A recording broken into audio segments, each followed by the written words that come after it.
Very very good morning বন্ধুরা। আজ 16ই November আর সকাল 5টা মতো বাজে। তো আমরা স্টার্ট করছি জার্নি টুয়ার্ডস উদলগিরি। তো আমি যে সোলো জার্নিটা স্টার্ট করেছিলাম তো আপাতত সোলোই ছিল, বাট কালকে রাত্রে আমার সাথে একটা নতুন ফ্রেন্ডস জয়েন করেছে, যেটা খুব একটা খুব হঠাৎই ঘটে গেল যে আমার একটা পুরনো বন্ধু আমার সাথে হট করে কালকে দেখা হয়ে গেল, বলে ও অরুণাচল যাবে। তো চলো তোমাকে তাদের সাথে মিট করিয়ে দিই। तो ये हलो हर्ष। Hey guys. तो हर्ष भी मेरे साथ जाएगा, मीन्स वो हिंदी में बोलता है, मैं बंगाली में बोलूँगा। तो वो যাবে আমার সাথে আজ উদলগিরি। তো চলো রাস্তায় দেখা হচ্ছে। অরুণাচলের এই সিরিজে তোমরা যারা যারা এই ভিডিওটা দেখছো তারা please like share and subscribe कर दियो। भाई पीछे जाने के लिए बोल रहा है, पीछे जाने के लिए बोल रहा है।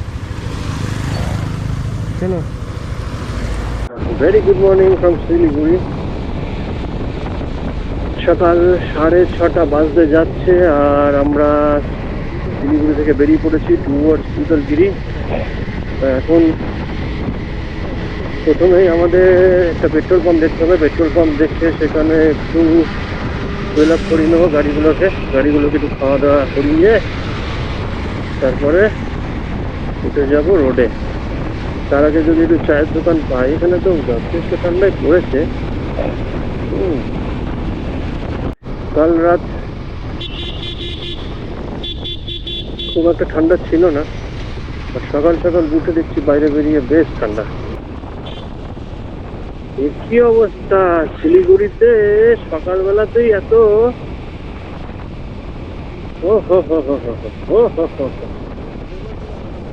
শিলিগুড়িতে সকালবেলায় এত ফগ,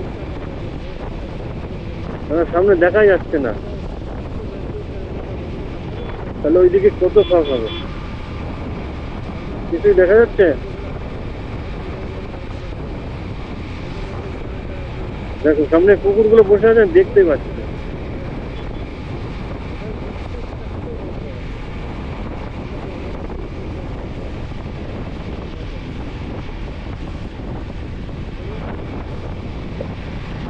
ফগের অবস্থা দেখো, কি অবস্থা, ফগে কিচ্ছু দেখা যাচ্ছে না। যাতা যাতা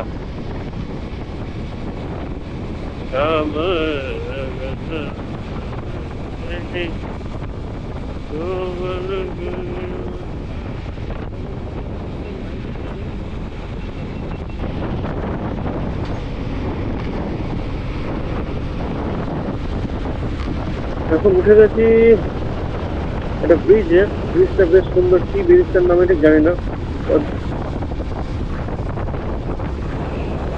ওই পাশে একটা রেলের ব্রিজটা আছে, এখান থেকে ভিউটা খুব সুন্দর লাগছে। ব্রিজে দিয়ে গেছে খুব সুন্দর একটা নদী, যেখানে কিছু চড়াই করেছে। চড়াইগুলো বেশ সুন্দর লাগছে। আর এদিকে যাওয়ার রাস্তাটা, এদিকে যাওয়ার রাস্তা, দিকে ফেরার রাস্তা।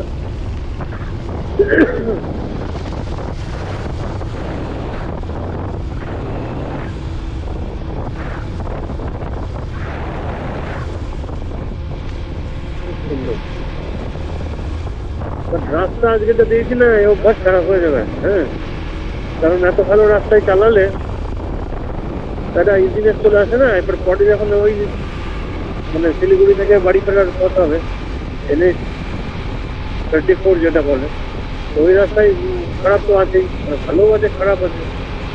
তখন ওই স্ট্রেস আসলে শোনা হবে যে না, এই রাস্তাটা খুব ভালো। তো যাই হোক, আজকে আমাদের জার্নির ডিটেলস আর একবার একটু বলে দিই। আজকে আমাদের জার্নির ডিটেলস তাহলে এরকম যে আজকে আমরা উদলগুড়ি পর্যন্ত যাবো। উদলগুড়ি ওখান থেকে ছিল শিলিগুড়ি থেকে 456 কিলোমিটার মতো আমরা যেখান থেকে দেখছিলাম। তো আমরা অনেকটা এগিয়ে এসেছি, 100 কিলোমিটার তো কভার কমই নেই এখনো। বাট রাস্তা যা আছে মোটামুটি কোনো প্রবলেম হবে না, এটা করছি। আর এরকম যদি রাস্তা থাকে তাহলে তাড়াতাড়ি হয়ে যাবে। কিন্তু সমস্যাটা হলো এখন যে আমরা বেরোতে টার্গেট নিয়েছিলাম যে 5টার মধ্যে বেরোবো, কিন্তু 5টাতে বেরোতে পারলাম না, 1 ঘন্টা লেট হয়ে গেল। 6টার পরেই বেরোলাম। তার মধ্যে আবার রাস্তায় একবার ভুল রাস্তায় চলে গেছিলাম, বাংলাদেশ বর্ডার। ওই জন্য একটু লেট হয়ে গেল। তো সব মিলিয়ে একটু লেট, মানে অনেকটাই লেট হয়ে গেছে। বাট সমস্যাটা হলো আমাদের রাত্রে গাড়িটা চালাতে হবে, কারণ আসামের ওদিকে যখনই আমরা ঢুকবো, আসামটা হলো ওই উত্তর জাপানের মতো, হ্যাঁ, সূর্যোদয়ের দেশ, সূর্যোদয়ের স্টেট ওটা আমাদের কাছে।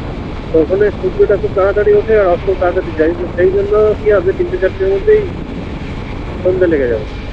এবার সন্ধ্যেবেলায় গাড়ি চালানোটা আমার কাছে একটু চাপ মনে হয়।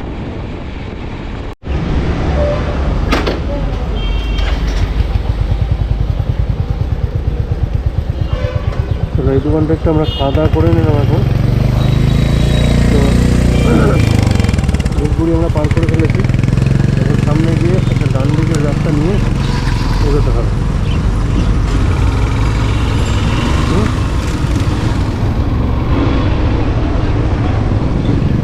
কেমন মনে হচ্ছে না, ডিলে চলছে। সকাল থেকে এত জোরে টানলাম, তবু ধীরে না। কেন যেখানে কলাকাটা এদিক দিয়ে যেতে হবে। হ্যাঁ, চলো। তো NH-27 থেকে বেরিয়ে এখন একটা পালাকাটা শালবাড়ি রোড বলে এই রোডটায় আমরা উঠেছি। এই রোডটার একটু ন্যারো, বাট রাস্তার কন্ডিশন খুব ভালো।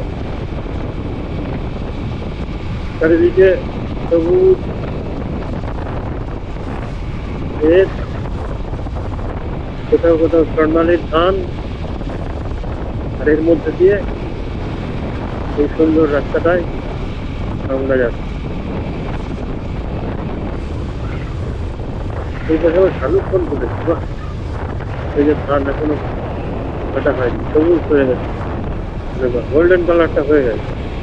কাটবে আর কদিন পরে। এদিকে কিন্তু প্রচুর জমি, হ্যাঁ, প্রচুর চাষাবাদ হয়। এরকম নয় যে চাষাবাদ দিকে যথেষ্ট ভালো হয়েছে। চাষাবাদ গুলো হওয়াটা খুব দরকারি, কারণ চাষাবাদ না হলে যে অনেক অঞ্চলে দেখা যাচ্ছে এখন যে লোক চাষের কাছ থেকে বিমূঢ় হয়ে গিয়ে জমি বিক্রি করে তারা অন্য কোনো ব্যবসার দিকে মন দেয়।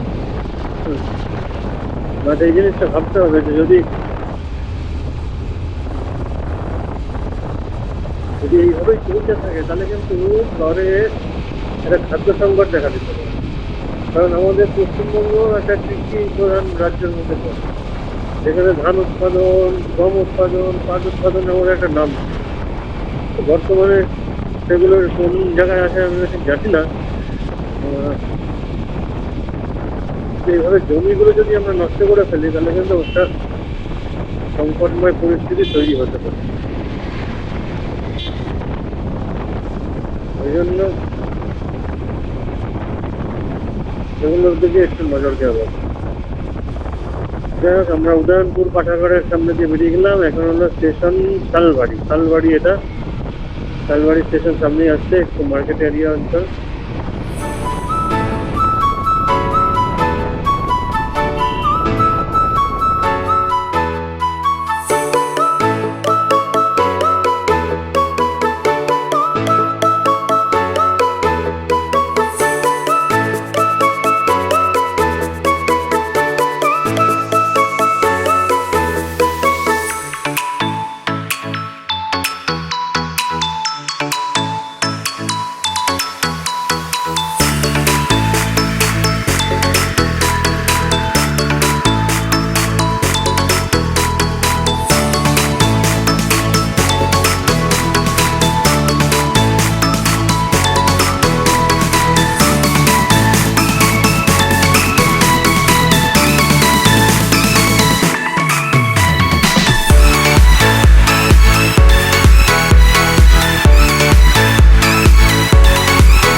রাস্তায় তখন একটা গান মনে হলো, সেই গানটা এরকম, মুসাফির হো यारो ना घर है ना ठिकाना हमें चलते जाना है हमें चलते जाना है मुसाफिर हो यारो ना घर है ना ठिकाना हमें चलते जाना है अरे कोई पेड़ के नीचे रुकते, पेड़ के नीचे। हमें चलते जाना है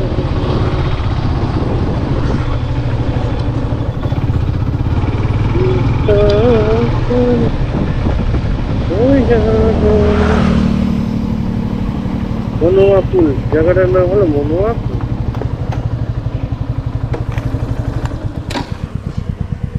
আমরা এখানে একটু রেস্ট নেব, অনেকক্ষণ চালাচ্ছি। বন্ধুরা এখন একটু দাঁড়িয়ে পড়লাম, অনেকটা রাস্তা চলে এসেছি, অলমোস্ট 100 মোর দেন 100 কিলোমিটার, আর সময় এখন 10টা বাজতে 5 মিনিট বাকি। তো এই মুহূর্তে আমরা দাঁড়িয়ে আছি একটা সুন্দর রাস্তা, যেখানে রাস্তাটা বেশ ভালো আপাতত, আর চারিদিকের ভিউটাও খুব সুন্দর। চারিদিকে ক্ষেত রয়েছে, এদিকে ধানের চাষ, আর এদিকে সুন্দর একটা বাঁশ গাছের ছোট্ট ঝাড়। তো অনেকটা সময় ব্রেক নিলাম, 10 ঘন্টা মতো, প্রায় 10 ঘন্টা মতো ব্রেক নিয়ে এবার এখান থেকে আলিপুরদুয়ারের দিকে, আলিপুরদুয়ার এখান থেকে দেখাচ্ছে 10 কিলোমিটার মতো। তো দেখি টানটা হয়ে বেরোবো এবার।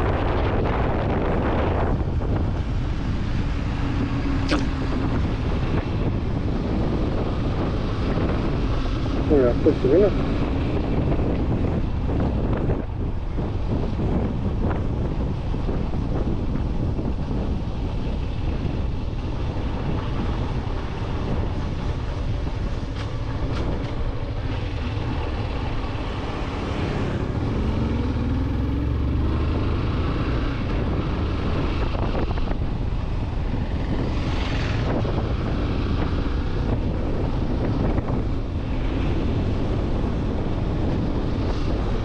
রাস্তাটা ছিল মনে হয়। যাই হোক, একবার মনে হলো হ্যান্ডেলটা কিরকম কাটছে, চাকার প্রবলেম হয়তো। আলিপুরদুয়ার এখান থেকে 10 কিলোমিটার মতো আমরা সুন্দর বেরিয়ে যাব। তাপসী ঘাট বাজার বলে একটা জায়গাতে আমরা পৌঁছে গেছি এখন এখানে। বাট এই রাস্তাটা নিয়ে আমরা খুব আফসোস করছি। হ্যাঁ, কারণ ওই দিক দিয়ে যদি যেতাম, যাওয়াটাই মেন ইয়ে ছিল, ওই দিক দিয়ে গেলে এত কষ্ট করতে হতো না। এখানে একবার আমরা গাড়ি ঠিকঠাক চালাতে পারছি, কারণ এত রাস্তায় এত ট্রাফিক বেশি। আর আমাদের যারা বাইক রাইড করছে তাদের জন্য তো এই রাস্তাটা একদমই উপযুক্ত নয়। কারণ তোমার টার্গেট আছে 400 কিলোমিটার, তুমি যদি এখন তোমাকে 40-50-এ চালাতে হয় বাইক, তার বেশি তুমি তুলতেই পারছো না। এখানে তাহলে তো একটা চ্যালেঞ্জিং না, তুমি পৌঁছাবে তখন। তো সেই জন্য এই রাস্তাটা কোনো মতেই নিও না।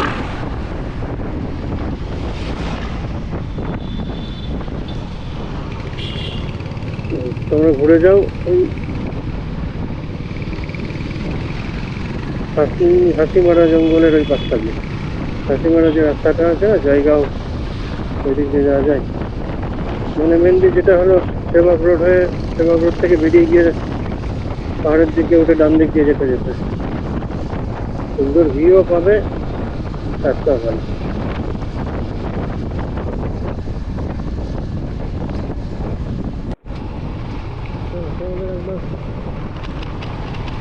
যা প্যাথেটিক ওখানে সহ্য করলাম, তার থেকে প্যাথেটিক হয়তো আর সামনে সহ্য করতে হবে না, থেকে বেশি। কারণ এটা ন্যাশনাল হাইওয়ে, এটা ছিল শর্টকাট।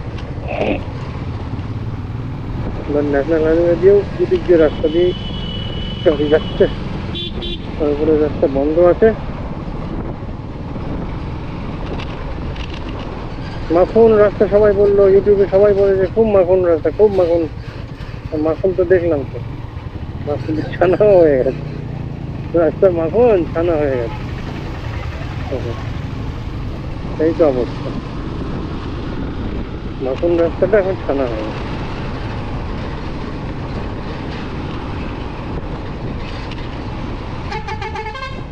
এখানে বেরোনোর কোনো রকম সুযোগ নিলে হবে না, কারণ রাস্তার দিকে পুরোপুরি ওরকমই ছানা রাস্তা।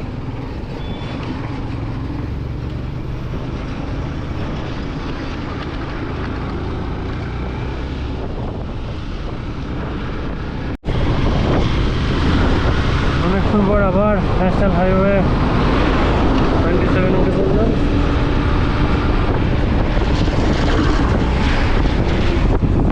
এই মুহূর্তে সময় 11টা 25, আর আমরা পৌঁছে গেলাম আসাম বর্ডার পেরিয়ে গেলাম।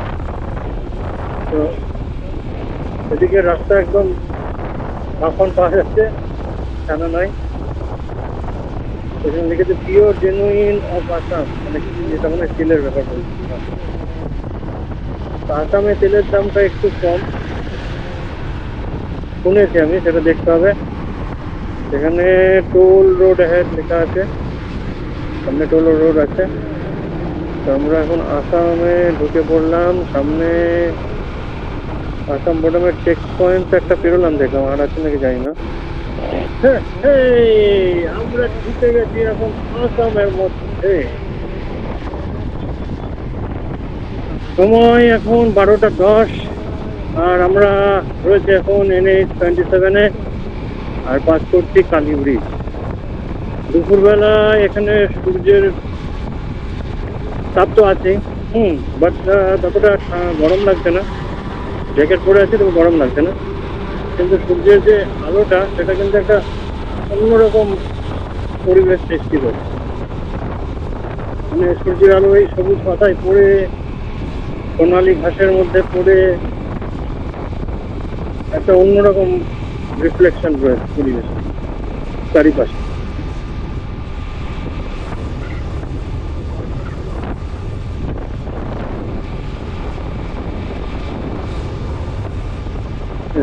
যে ডান পাশে চাষের জমি, বাম পাশেও চাষের জমি।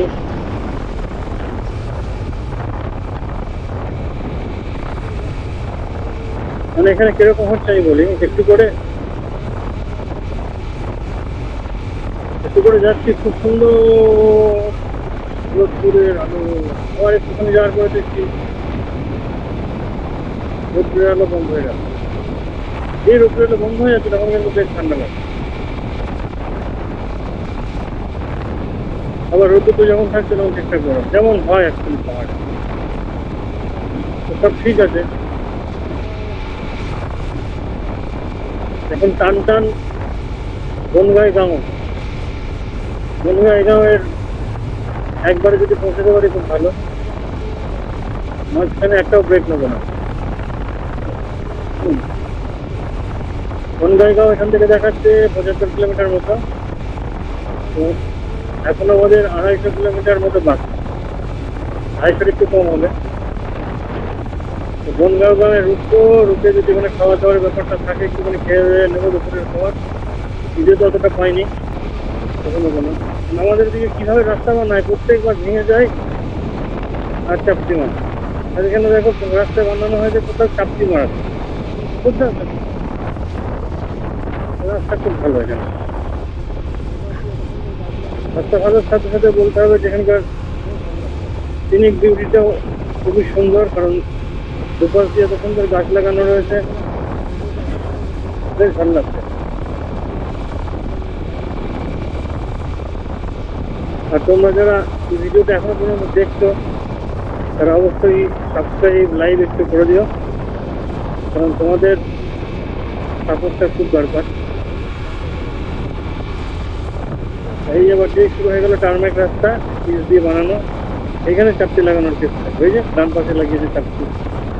তো ওই রাস্তাটা যে ঢালাই দিয়ে বানানো ওটা চাপিয়ে বেশ ভালো।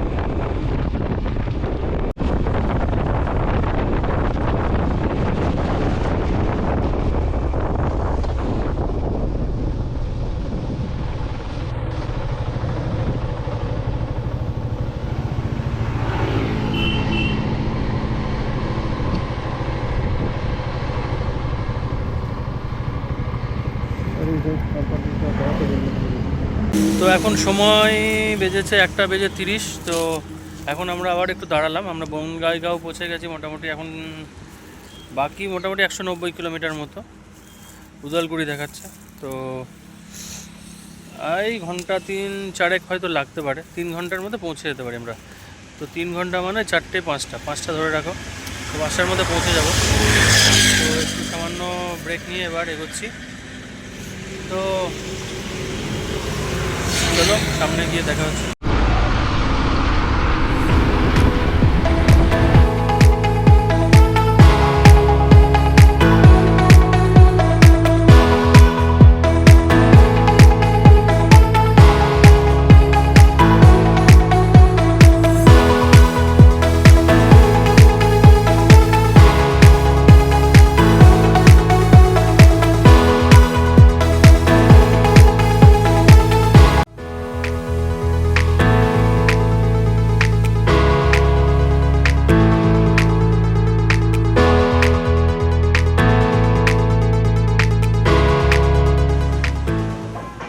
তো এখন আমরা খাওয়া দাওয়া করে নিলাম। খাওয়া দাওয়া করে জাস্ট একটু বসেছি। এই যে হোটেলটা, একদম গ্রামের যেমন হোটেল হয় সেরকম একটা হোটেল। তো খাওয়া দাওয়াটা বেশ ভালোই ছিল। এখানে ডাল ভাত খেলাম, সবজি ভাত, খুব ভালো খেলাম। তো এখন বসেছি, এনারাই দিয়েছে আমাদের চেয়ারটা বসার জন্য একটু।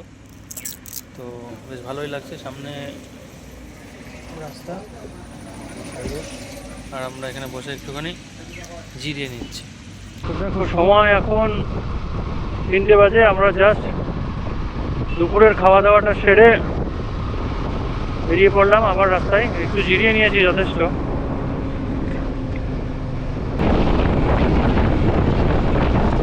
তো বাইকে এখান থেকে ফুয়েল আপটা করিয়ে নেবো, কারণ তেলের সিগন্যালটা ব্লিঙ্ক করছে অনেকক্ষণ ধরেই। এইবার তেলটা ভরিয়ে নিই। তো আসামে তেলের প্রাইসটা একটু মনে হয় কম আছে। তো সকালবেলায় শিলিগুড়ি থেকে 500 টাকার মতো ভরেছিলাম, এখন মোটামুটি হয়ে গেল। এখানে দেখি কত টাকা হয়, 99 না কত টাকা, 130 টাকা মনে হয়। আর এখান থেকে উদালগুড়ি দেখাচ্ছে 114 কিলোমিটার মতো। পিছন দিক থেকে সূর্যের আলো পড়ছে। সূর্যের আলোয় পথ দেখতে দেখতে আমরা এগিয়ে চলেছি উদালগুড়ির দিকে। আর বলেছিলাম যেরকম এইসব অঞ্চলে একটুখানি সূর্যাস্ত তাড়াতাড়ি যায়, বাট যতটা এক্সপেক্ট করেছিলাম যে তাড়াতাড়ি যাবে ততটাও নয়, কিন্তু তাড়াতাড়ি সানসেট হয়নি। এখন সময় 4:16 বাজে, সানসেট হচ্ছে। 100 কিলোমিটার মোটামুটি 2 ঘন্টা তো লাগবেই। এখন উদলগুড়ির রাস্তায় রয়েছে, বাট এই রাস্তাটা মেন রাস্তা থেকে একদম আলাদা, গ্রামের মধ্যে রাস্তা। গুগল তো আমাদের এই রাস্তাটাই দেখালো, আর গুগলের ভরসায় যাচ্ছি তখন থেকে। গুগলে থেকে একবার ধোকা দিয়েছে, আবারও মনে হচ্ছে ধোকা দিচ্ছে। রাস্তা কিন্তু ভালো নেই জায়গায় জায়গায়।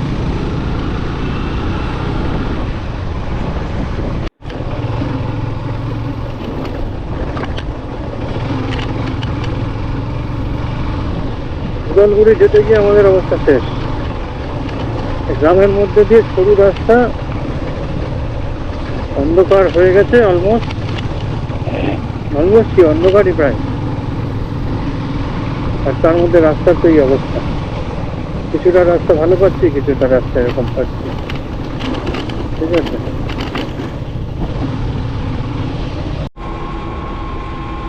উদালগুড়িতে কিন্তু হোটেলের অপশন খুব একটা বেশি একটা নেই। ঠিক আছে, তো সেই জন্য উদালগুড়িতে তোমরা যদি কেউ আসতে চাও তো আগের থেকে হোটেলগুলো বুক করে নিও, যদি তোমরা কেউ উদালগুড়িতে স্টে করতে চাও। তো আমি ডিসক্রিপশনে ফোন নাম্বারগুলো দিয়ে দেবো। ওখানে 4টে 5টার মতো হোটেল আছে। আর এখন তো সিজন নভেম্বর মাস চলছে, তো এই সময় সিজনে উদালগুড়িতে হোটেলের চাপ থাকবেই।